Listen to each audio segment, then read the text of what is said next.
آج کل 25-25 30-30 سال کے لوگ ہو رہے ہیں لیکن ان کی شادیاں ہوئی نہیں رہی ہیں۔ آقا علیہ الصلوۃ والسلام نے فرمایا کہ والدین پر بچوں کے 3 حق ہیں۔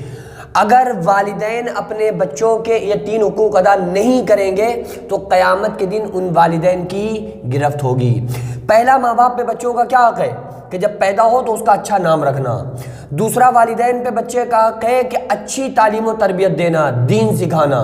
تیسرا حق ہے کہ جب بالغ ہو جائے تو اس کی شادی کر دینا۔ اور یہ جو لوگ کہتے ہیں نا کہ ہمارا بچہ بھی پیروں پہ کھڑا نہیں ہوا ہے، کیا مطلب بیساکھی پہ چل رہا ہے کیا؟ بھئی پیروں پہ نہیں کھڑا ہوا ہے، آپ اس کی ٹینشن مت لو۔ جو لوگ یہ کہتے ہیں نا کہ ہمارا بچہ بھی پیروں پہ کھڑا ہی نہیں ہوا ہے تو ہم اس کی شادی کیسے کر دیں، ابھی کوئی اسباب نہیں ہے۔ دیکھو، جو یہ ابھی کھا رہا ہے نا کھانا، ابھی بھوکا، ایسا تو ہی نہیں کہ بھوکا سو رہا ہو۔ جیسے آپ کا بچہ ابھی کھا رہا ہے، کیونکہ اللہ تعالیٰ نے اس کے مقدر جو رزق لکھا ہے وہ کھا رہا ہے۔ اسی طرح سے اس کی جہاں شادی ہوگی نا، وہ لڑکی ابھی اس وقت شادی سے پہلے اپنے ماں باپ کے گھر میں ہے تو وہ بھی کھا رہی ہے، تو وہ اپنی قسمت کا کھا رہی ہے نا۔ یار سوچ کر دیکھو، کیا کوئی لڑکی جب شادی کر کے آتی ہے تو کیا اپنے شوہر کی قسمت کا کھاتی ہے؟ ہرگز نہیں۔ وہ لڑکی خود اپنی قسمت کا کھا رہی ہوتی ہے، شوہر اپنی قسمت کا کھاتا ہے، جو بچے پیدا ہو رہے ہوتے ہیں وہ اپنی قسمت کے کھاتے ہیں۔ تو یہ کہنا بیکار ہے کہ بچہ پیروں پہ نہیں کھڑا ہوا۔ بھائی ایسے تو آپ قیامت تک یہی کہتے رہو گے کہ بچہ کھڑا نہیں ہوا، آپ کو یہی لگے گا کہ نہیں کھڑا ہوا ہے۔ آپ جب شادی کر دو گے نا تو جیسے آپ کا بیٹا کھا رہا ہے، اسی طرح سے جب وہ لڑکی آئے گی تو وہ بھی ایسے ہی کھائے گی، وہ اپنی قسمت کا کھائے گی، آپ کے بیٹے کی قسمت کا نہیں کھائے گی۔ اور دیکھو، ایک صحابی آئے نا، آ کر عرض کیا، یا رسول اللہ صلی اللہ علیہ وسلم، ہم بہت غریب انسان ہیں، ہمارے پاس کھانے کے لیے کھانا نہیں ہے، ہمارے پاس پہننے کے لیے کپڑا نہیں ہے۔ آپ صلی اللہ علیہ وسلم نے فرمایا، صحابی ایسا کرو، شادی کر لو، نکاح کر لو۔ تو انہوں نے نکاح کر لیا، لیکن پھر بھی وہی مسئلہ رہا۔ پھر آئے، اگر عرض کیا، یا رسول اللہ صلی اللہ علیہ وسلم، ابھی بھی مسئلہ وہی ہے کہ ابھی بھی غربت ہے، پریشانی ہے اور خوشحالی نہیں ہے، پیسہ نہیں ہے۔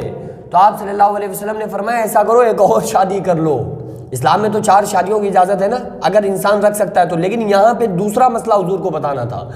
یہ 4 شادیوں کی اجازت اسلام نے ان لوگوں کی دی ہے جو کفالت کر سکے، جو شوہر حقوق کو ادا کر سکتا ہو، ان کے لیے ہے کہ 4 شادی کی اجازت اسلام میں۔ لیکن آقا علیہ السلام یہاں سے دوسری چیز بتانا چاہ رہے ہیں۔ آپ صلی اللہ علیہ وسلم نے فرمایا، ایک اور شادی کر لو۔ اس نے ایک اور شادی کر لی، پھر وہی مسئلہ، پھر اس نے آ کر یہی بات کی۔ آپ صلی اللہ علیہ وسلم نے فرمایا، ایک اور نکاح کر لو۔ پھر اس نے ایک نکاح کیا تو اس کے یہاں فراخی آ گئی۔ تو آپ صلی اللہ علیہ وسلم نے فرمایا کہ اللہ تعالیٰ بچوں کی اور بیوی کی قسمت سے زیادہ نوازتا ہے، یعنی جب ان کی قسمت سے اللہ تعالیٰ دیتا ہے تو اس میں بہتی ہوئی گنگا میں ہاتھ شوہر بھی دھو لیتا ہے کہ بھائی، حالانکہ یہ حق ہے کہ دیکھو، جو شوہر کی قسمت کا ہے وہ بیوی کو نہیں مل سکتا، جو بیوی کی قسمت کا ہے وہ شوہر کو نہیں مل سکتا۔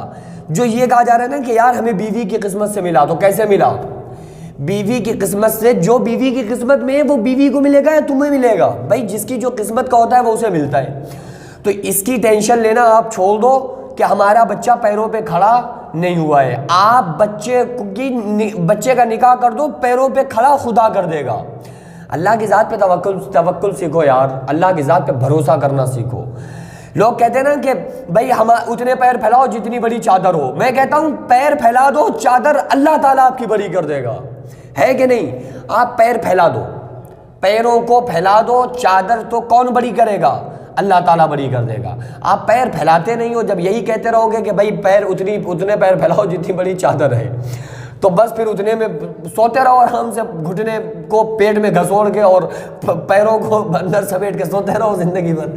آپ پیروں کو بڑھائیں، پیروں کو آپ جب لمبا کریں گے نا تو اللہ تعالیٰ آپ کے پیروں کو کھلا نہیں سونے دے گا، آپ کے پیروں پہ اللہ تعالیٰ آپ کی چادر کو بڑا کر دے گا۔